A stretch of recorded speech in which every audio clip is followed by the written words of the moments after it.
birthday to you. Happy birthday to you. Happy birthday, dear Stephen. Happy birthday to you. Sweet. Give yourselves a hand. Thanks very much. Happy Nards Day. I think we do actually have a video. That's not a joke. No, we do. Video. Let's start the video. Yeah. Let's roll it. Yeah, we do, right? We do. I don't know.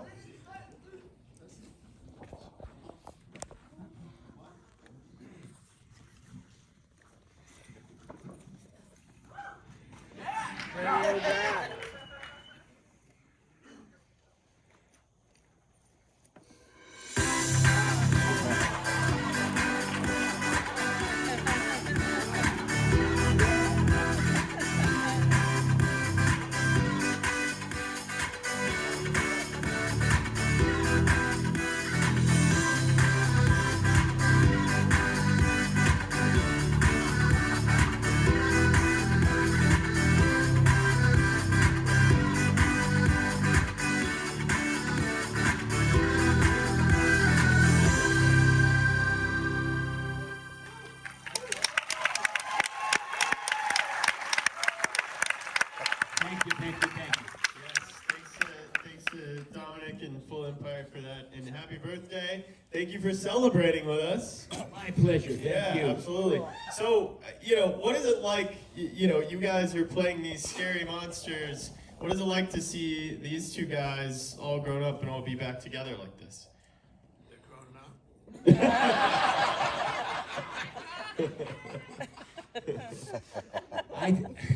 I told Andre last night, whenever we were in a panel discussion, I think yesterday afternoon, I said, look, I remember when you and your Monster Squad were kids running around high on sugar the whole day. It was difficult to corral you. And he said, no. When we had to work, we worked. We were solid, and they were professional. I said, come on, Andre.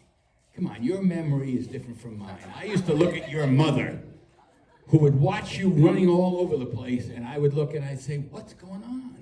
And she would go. But it's wonderful to see these guys, and I'm telling you, without Andre, this film would not have been pushed and developed with a cult following like you guys till it reached a place where the DVD was released and all kinds of cons. Andre single-handedly, with his friends, built this together. So we got to give him a hand.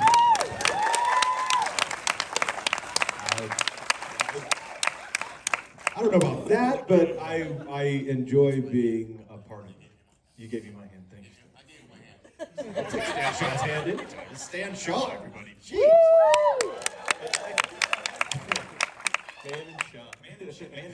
Man and champ. Well, what's it like for you guys? Because I bet as kids, you rarely saw some of these guys. You probably didn't see them out of makeup. Duncan, I know you were especially in character. My understanding is that scream when you hiss at poor Ashley is a real reaction because she didn't know. But yeah, what is it? What was your memory of being on set with these guys? I mean, they embodied these characters.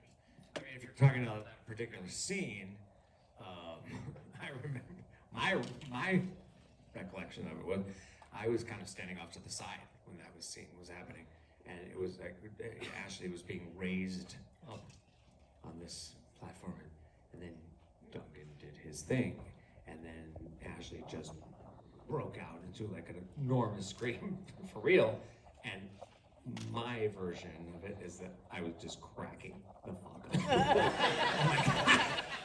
I couldn't believe it. It's a different version that Duncan had, and Ashley, and I wish she was here so bad. I miss her so much. She should be here right now. I wet myself.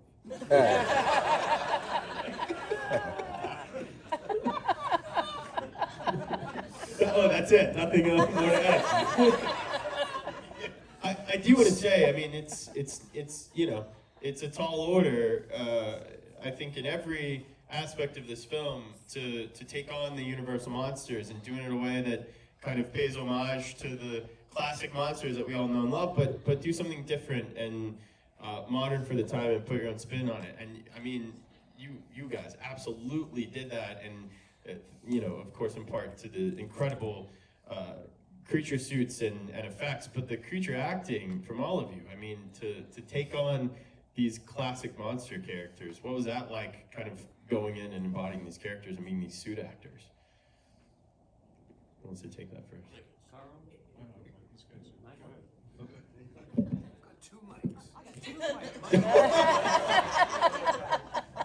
Hi, everybody. Hi. Okay.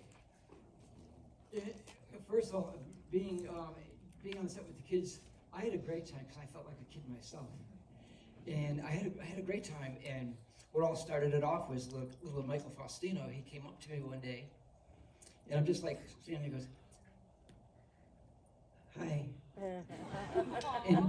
and he took my hand, and he would always guide me, like to craft service or whatever, and he always look out for me like, you okay, Mommy, Mr. Mummy?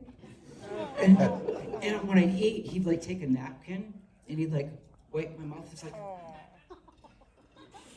okay. And he was very protective. And it was like, it was very sweet. Ashley, she had a scene when we're in the Jeep and everything, and I had to look at her. All of a sudden, I had to scream in her face.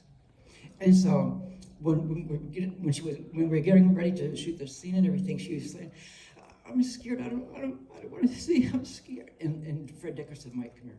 He said, "Go up to Ashley and tell her it's you, and I think she'll calm down." So what I did is I walked up to her and said, "Ashley," and she was like, and I pulled my I showed her my lip, and I said, "Ashley, it's Mike." And she chilled out, she calmed down. When she did the scene, she did it like a trooper. When I screamed in her face, she screamed with terror. Wasn't acting, it was like screaming. And it was like, yes. So I kind of like bonded with those guys and everything, and it's like I loved all the kids and everything, and it's like, and that was my story of working with kids on the set. I loved it. It was wonderful. What about for you guys, embodying Dracula and Wolfman respectively, and kind of putting your own spin on such kind of classic, iconic characters? Big shoes to fill. Yeah. I mean, you know, Bela Lugosi and, you know, Christopher Lee and these guys that came before me. And, you know, we chose a costume that was really very much iconic and historical. And, you know, it's the kind of costume that an actor can step into and know exactly what the character is about. And so I was very privileged to wear it. Yeah. And you filled those shoes and then some. Absolutely. Because what the Alamo crowd knows that Duncan, with all those great names that have played that role, people also say your name. And I don't think you realize that as much as they say your name. Thank you. And it's in a lot of people's top 3 of that guy of all time, and a lot of Alamo folks know that. Yeah, for sure. And for Wolfman.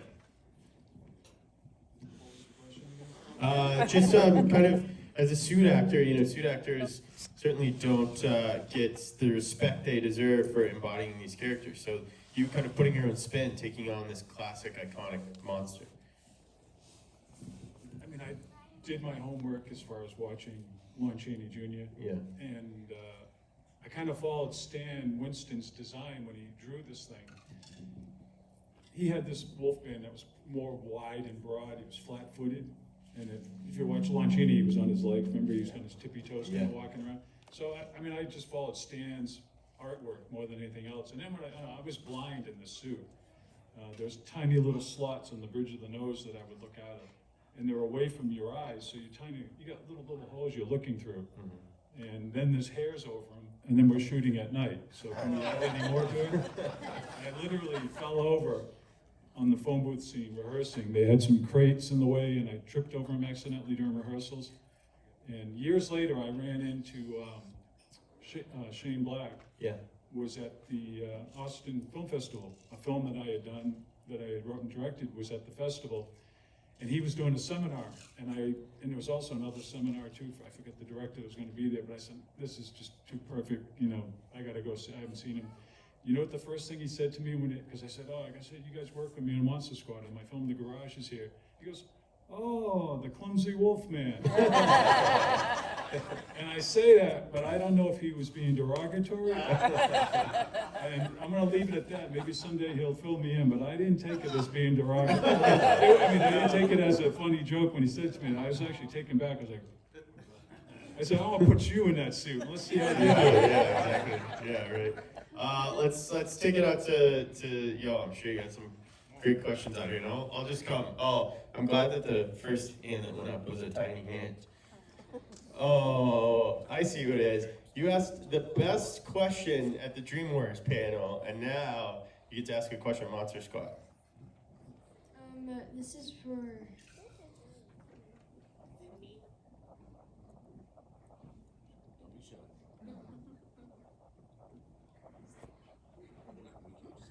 I have a question for Stan.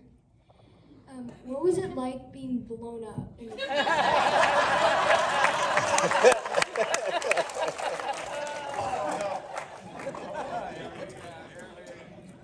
Well. It was scary. It was scary. The whole scene was fun, but it was scary because I didn't want to die yet. I wanted to continue with the squad. It was scary, but I kind of figured it. I had a conversation with Fred before the scene after I read it, because back then, during that time period, before some of you were born, anytime you saw a black guy in a monster movie, they killed him first. Yeah. So I had a conversation with Fred, and he said, oh, well. So I had to just be thankful that the check didn't bounce. And, but on a serious note, it was a great experience, and I gave it my all with damn!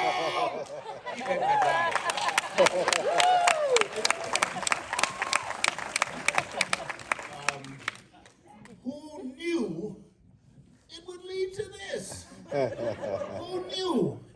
I was burnt up in the car and up bones and everything. Maybe I can come back in the sequel. Maybe you got ejected and you're good. See? You didn't actually see me die. You just saw the car explode. I'm down with that, right? In fact, I want to see like a TV show that is their cop show.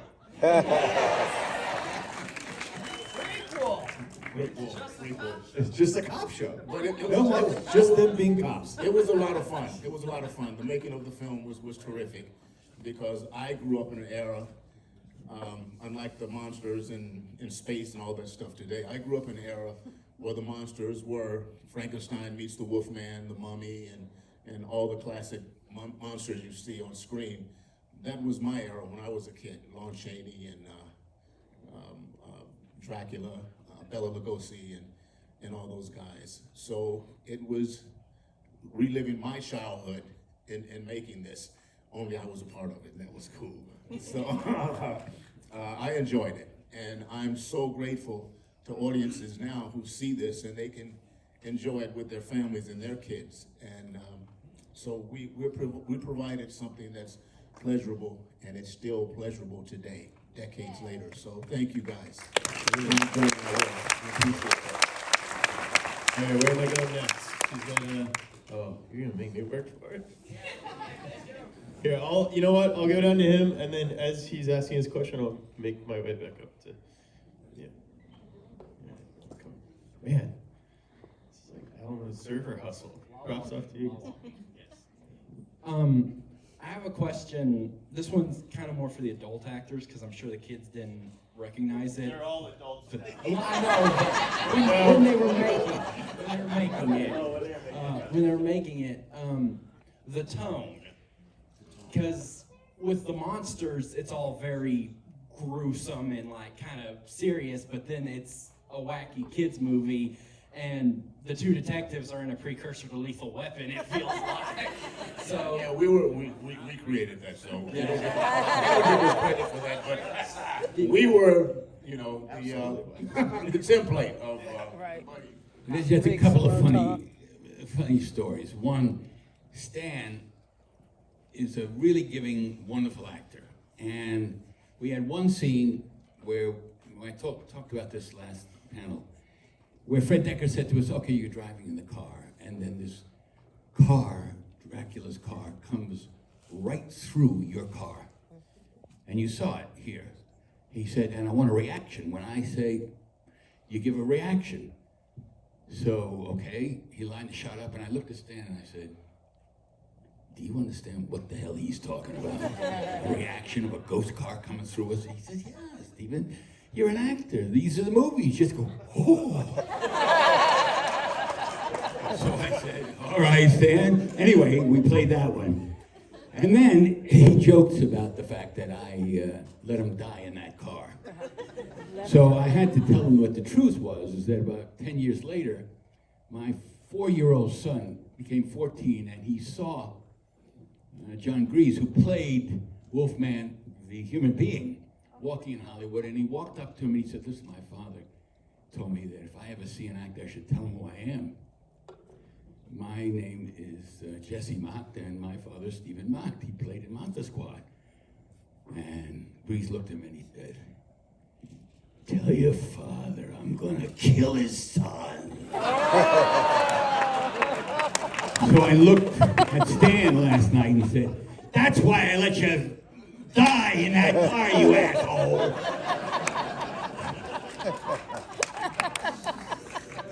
Nice guy, right? That's good. Now, don't you want to see that show? Yeah. I'm totally down with that show. I mean, Shane Black did go on to make Lethal Weapon after this, so I do think that we gave him the idea. You gave him the idea. Did he call us for the role? No. I'm getting too old for this stuff. Running up here. Hello. I mean, I came all the way up here. You're asking a question whether you want to or not. So I've loved this movie since 1987.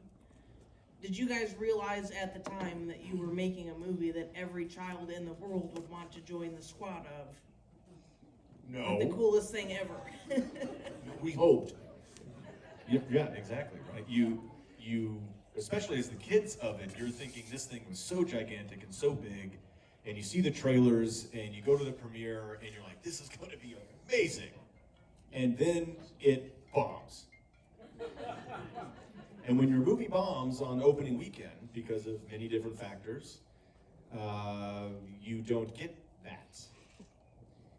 And that sucks. Yeah, we shuffle it out of the way for the next weekend for the next group of movies. Right. And you have a very small window back in that day of what's considered a success. And it's set by some arbitrary bar, by a theater chain, or by a studio person.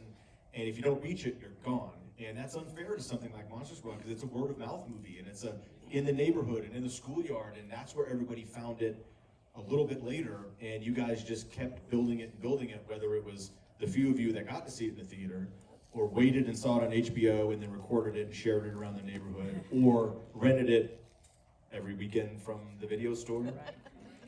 Yeah, they didn't give it time enough to have legs and get up and run. They just yanked it. And through word of mouth, we were able to sustain our trot and went into a jog, and now we're running. So we thank you guys for helping us to run. All right, I'm all the way up here at the top. So interesting question for y'all. You have some of the classic monsters in the movie, but anyone can answer this. But where do you think the Invisible Man was when all this was taking place? You didn't see him? He was in the whole thing. He's the guy that actually got me out of the car before I died.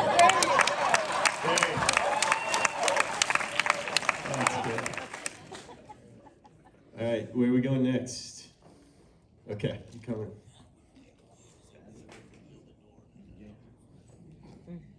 I want to loop back just to this gal who asked, what about you actors?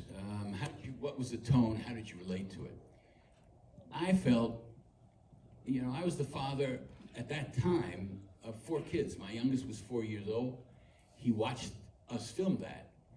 And I played that cop as a real guy, as a real father, who had at least 2 kids and who had a passion to be a detective. And, in most cop movies, the wife always says you spend more time away than you do being a father. And my wife gave me that argument all the time as an actor. You're an absentee father. And we used to argue about that. So when it came to shooting that scene between Mary Ellen Trainor and myself, it was absolutely real to play 2 parents who were having an argument about not being present, not being there for their children. And that's why I said jokingly with Stan, the mushroom came over me that my kid is in real jeopardy. So I'm gonna play this absolutely straight. I'm going for it. I'm gonna save him. If there's anything I do with my life, I'm gonna put it down for him, I'm gonna save him. And I felt that. If that's an answer to your, to your question, I played him absolutely real as if I were a father whose kid was in jeopardy. That's what I tried to do.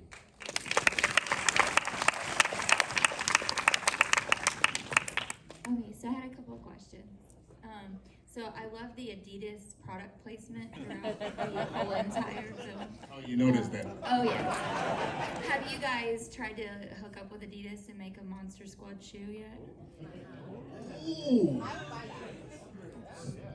Thank you. There's a tiny connection segue it sounds like a shameless plug for the documentary. But when we were in production of the documentary, I was trying to get Adidas interested in the documentary, and then also for someone from Adidas that may still have worked at Adidas at the time to go on and talk about that kind of product placement. Because we weren't the only one that did that. I mean, Adidas, that was the year they started really doing a lot of stuff in 85, 86, 87. And, I went to the LA Adidas entertainment office. No one knew what I was talking about. No one knew what I was trying to ask. Because they were all like 25 awesome millennial cool hipsters that were like, huh? You made something 30 years? I don't know what you're talking about. I was like, that's the whole point. Is there it that never got a phone call back? So it would be great now, but I did try for the documentary. Well, Andre, your character is wearing Stan Smith's. I think they should do a Stan Shaw model. There we go. Do you still? It's just a little crisp on like the heel, because he got out.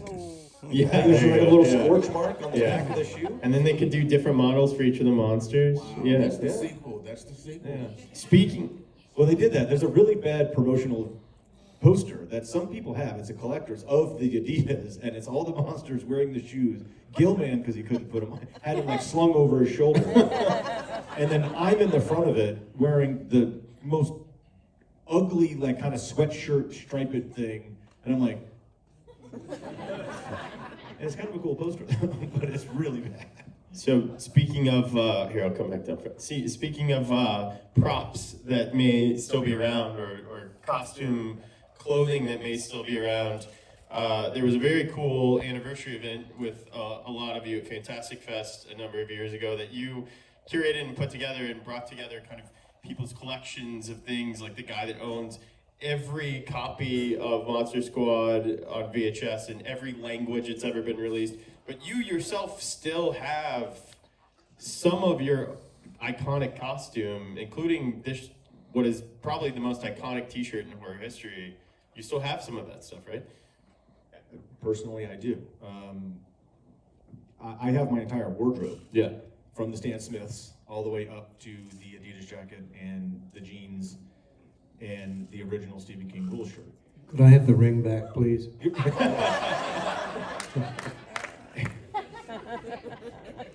And it's really neat to kind of bring that stuff out every once in a while. Yeah. And but for something like everybody's like, bring the Stephen King one. Like that's not going anywhere. Yeah. No, right. Like we're not traveling with that. That'll get lost. But and the other cool thing that I actually had for years, and then I gave to Ryan, and then we kind of got it back, and then just kind of stayed level was Rudy's bow. Cool. Which I thought was a really rad thing to get. Yeah. And it is now. Has anybody seen the documentary? I know, James. Thank you. So, Ciro Nieli, who's a very well-known kind of animator and producer, made Teenage Mutant Ninja Turtles. He's working on some cool stuff. He's got a big collector's room where stuff's on display.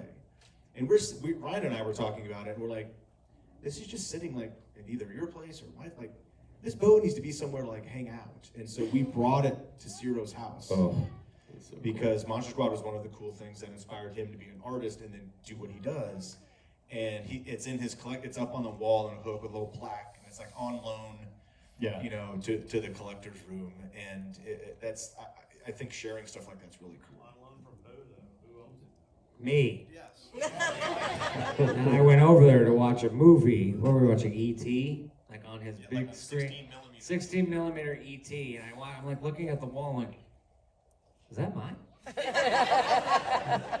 I allowed to take that? Can I just take that back right now?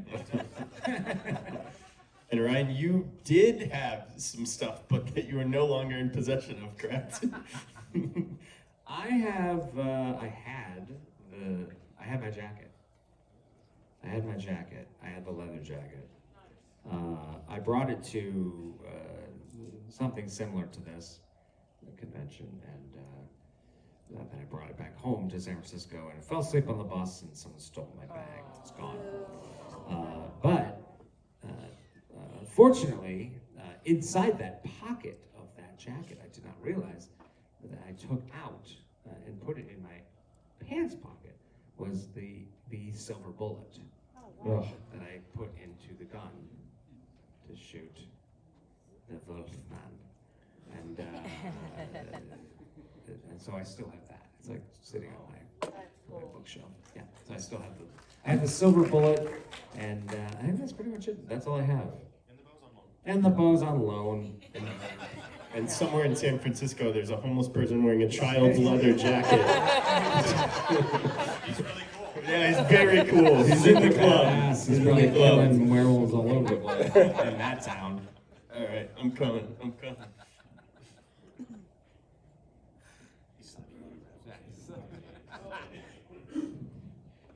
Hey Ryan, this is a question just for you. When y'all recorded the commentary track for the DVD, Kids Incorporated is briefly mentioned, and you were very evasive about it. And you're being very evasive about it. Here's my question for you, though.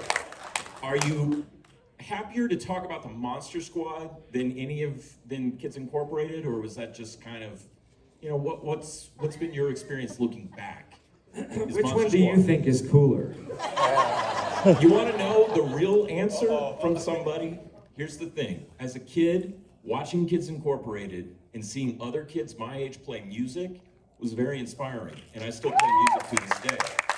Now that said, I'm more prone to watch Monster Squad again than ever watch, that version of In Too Deep that Rashawn did was just, I just have very distinct memories of this. So anyway, I'll shut up. There you go. Is there an Adults Incorporated this guy can be a part of? Right. Is that a question? Hey, not sure Didn't someone come up to you at Texas Frightmare with a Kids Incorporated cassette and had you sign it? Yes.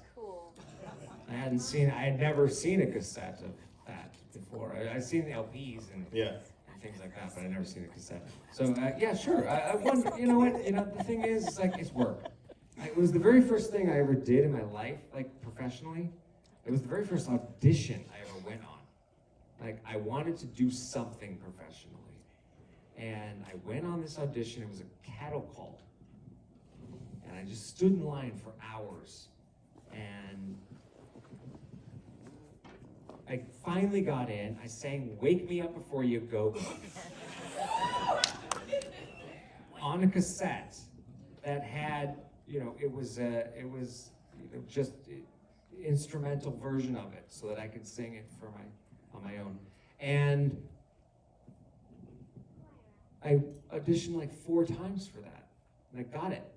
It was the first thing I ever did in my life, professionally. It started me off on this journey, on this whole thing I'm doing. And then like 4 things later, I got Monster Squad. So it really like put me in a position to like figure out how to do this in front of a camera, how to be in front of a director, how to take direction, how to act against other people. So like, yeah, I'm wearing a sequin jacket.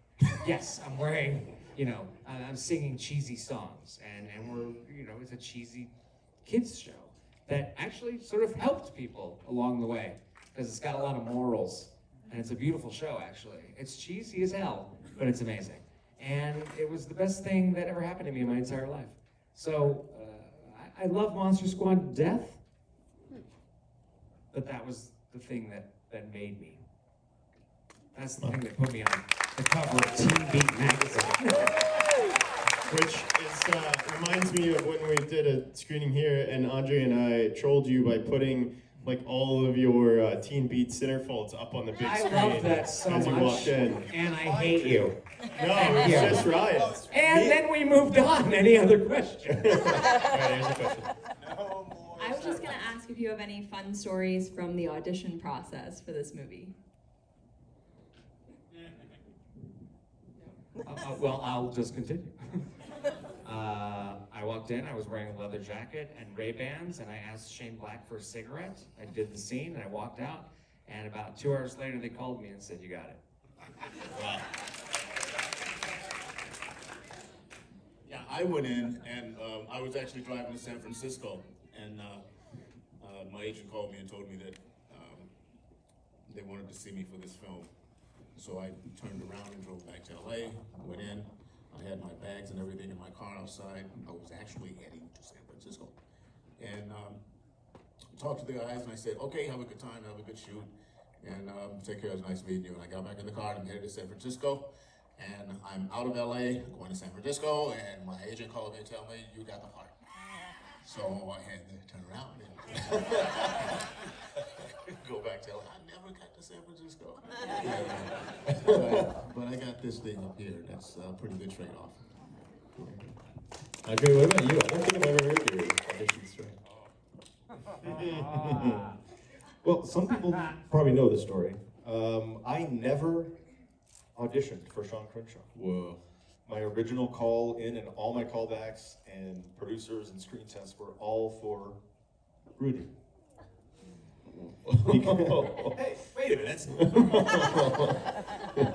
Because and there's a reason, because my body of work on TV and some other stuff leading up to that time was, kind of like the cool hip kid with a leather jacket and great hair. I had great hair. Not anymore. I have hair, but I had great hair. And so I went in and read for that. Could I have? Did that black it? Oh, there you go. I thought I read it great, and because a couple, weeks later, they called and said, "Hey, that movie you read for a couple weeks ago, you got cast in it." And I was like, "Which one?" And they said, "The Monster Squad movie thing." I said, "Great," and they go, "But not the role that you read for." And as we all know as actors, that's usually not a good thing. They're like, "Oh, they liked you, but they gave you something else." And it's usually smaller. And I was like, oh no. And they go, no, it's a good, they can't just cast you as the lead. You're the Sean character and you're the lead. And I went, no. Rudy's the cool kid. He kills more monsters. He has the leather jacket. He shoots a bow.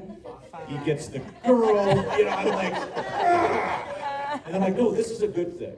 Now, after a couple weeks, hours of being frustrated and not understanding that, and then realizing, could I have played Rudy? Sure. I would have been sort of probably a little cornier, laid back, kind of Rudy, kind of bubbler. But I know exactly, over the years, I've realized that every single person that's in this movie, everybody read for this movie for all these other parts, and everybody ended up exactly where they're supposed to be. And the reason I know I write Kid Rudy is because Ryan went in and murdered his audition. And they went, that's it. And then luckily, as fortunate as I can ever be, someone in that group said, remember that kid we read for Rudy, but could he be Sean? And I wasn't in the room, and they said yes. And that's one of the most fortunate things that's ever happened. Wow. That's a great story. I think there was a lot of Fred in Sean. Like, I think that he saw himself in you. Like, yeah. He felt that was. I think Shane saw me in him. I thought that it was an amazing dynamic between the two characters that they had written, and I think it crossed over into our personal lives, because this is one of my best friends in the world. But I am so much cooler than you. He ain't lying. Well, what about for you guys? Was it, a physicality? Was it a stunt background? What kind of? Yeah, for me, a friend of mine, I looked in this. There was in Variety, Variety magazine, and there was a small ad, and it said, "Looking for male." Anorexic type. and it's kind of like, he says, you should go for that. And I've always been like really super skinny.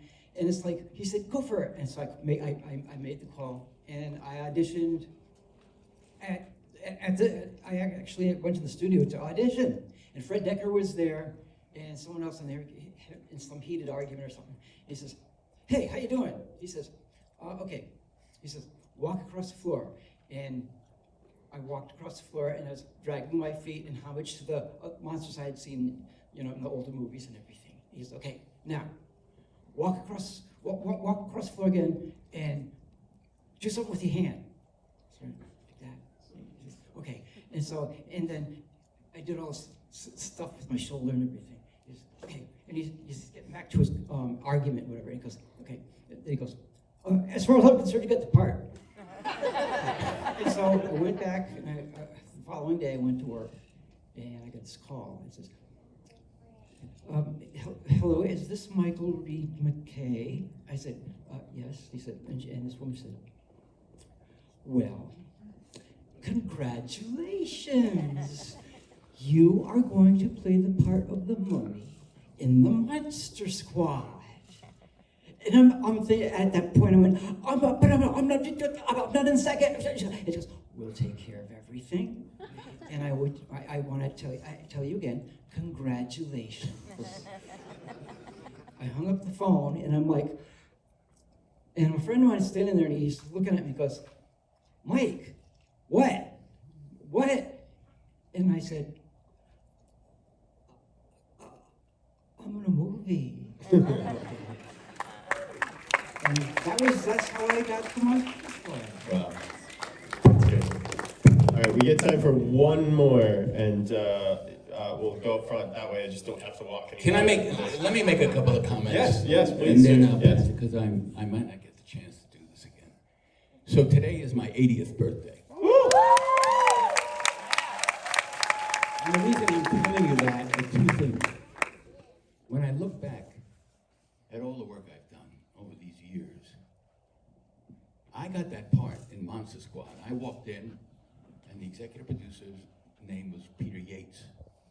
He said, you're here because my wife saw your series called The American Dream, and you're the daddy in that, and she loves you.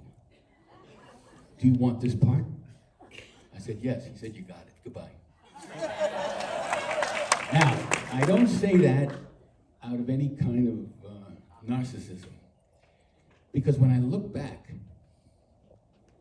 probably some of my best work was ever done because I was really playing from my experience straight. I was a father, and I still am a father, grandfather. But more importantly, when I look back, I see that the film, even though it has a satire to it, has an ultimate more important purpose.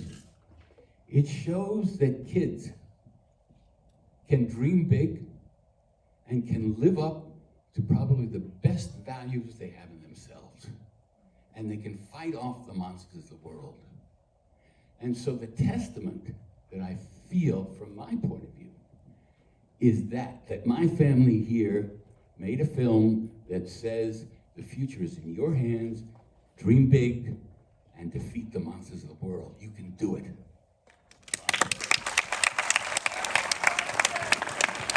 Well said. Well said. All right. Last question. Here we go.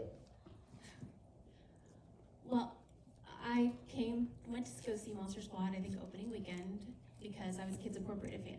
Wait, you saw this in the theater? I saw this in the theater. Wow. You're the one.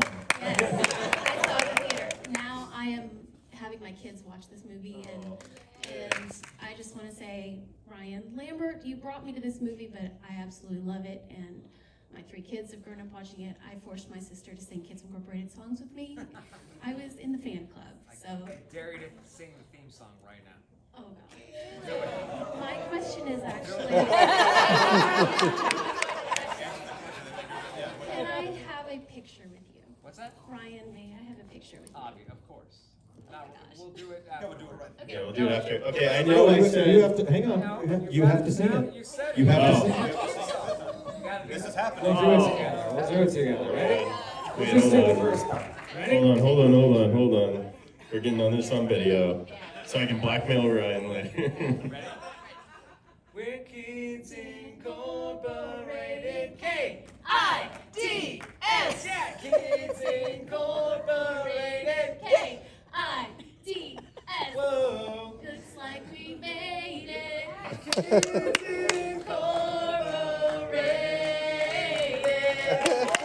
Yeah.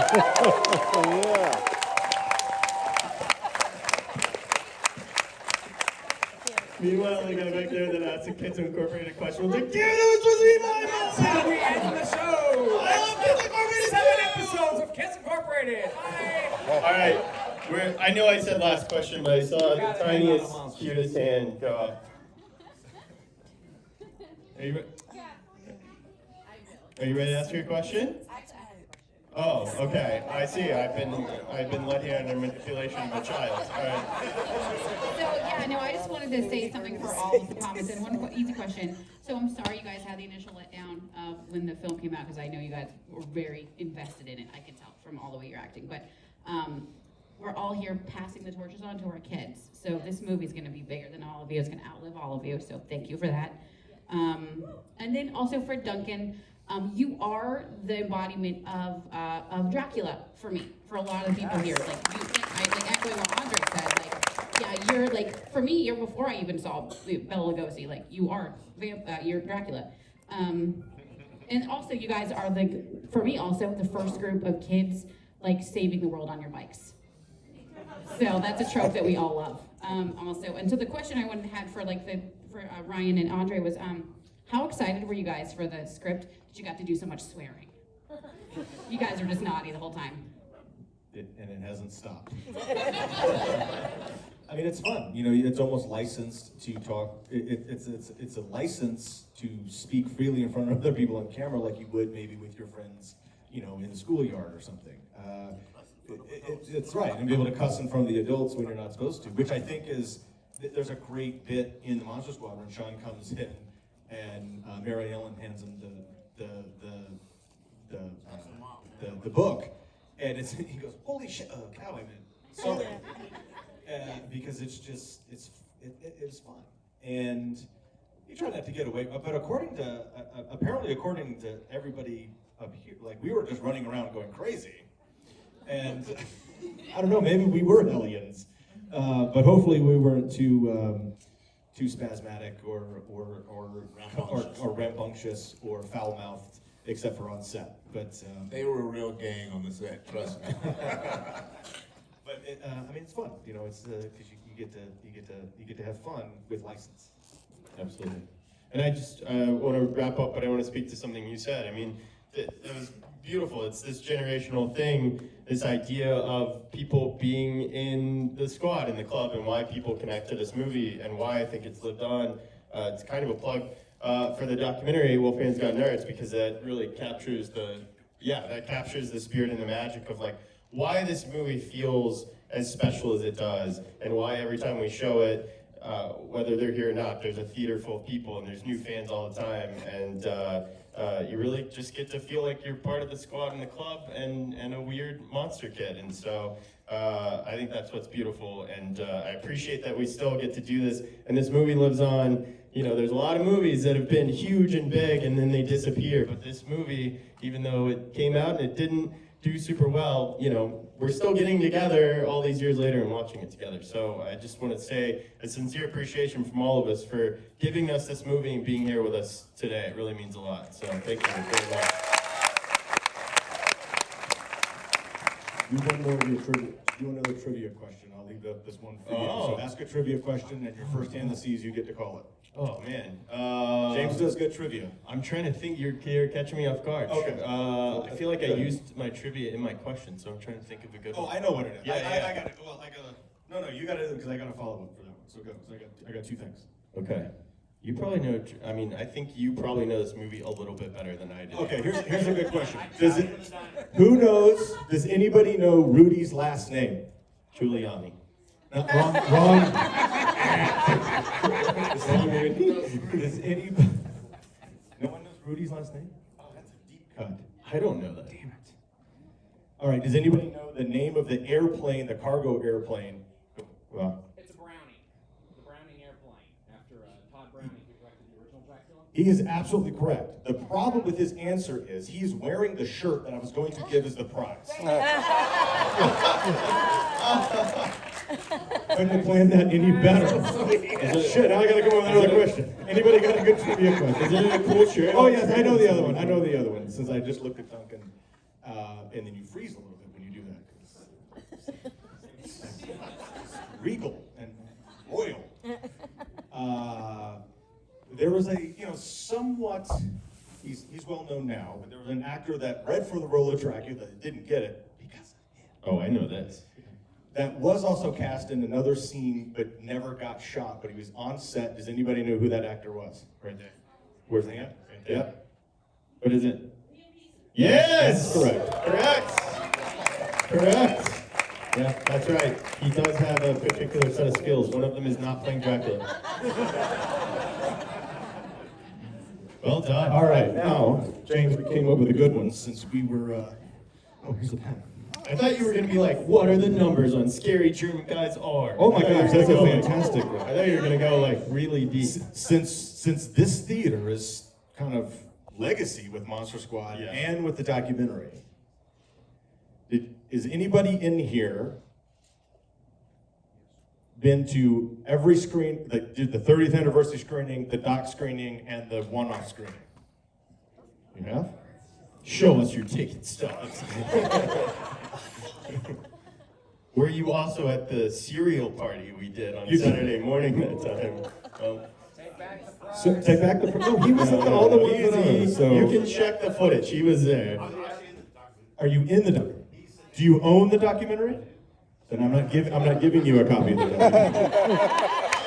documentary. Was anybody else in all three? This guy, I believe this guy. But you've got the this guy right here. Right here. Do you own the documentary? Yeah.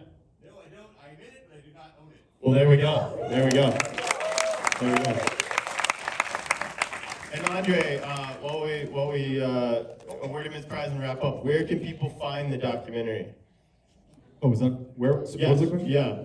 It's still, look for it on iTunes, Amazon Prime, you're on demand. Just search Wolfman's Got Nards, the documentary. If you live not in the U.S., it's being released internationally kind of as we speak in different countries. But you can order the Blu-ray on Amazon.com. And and Rudy's last name is Halloran. And Brittany knows that. Wow. But all right.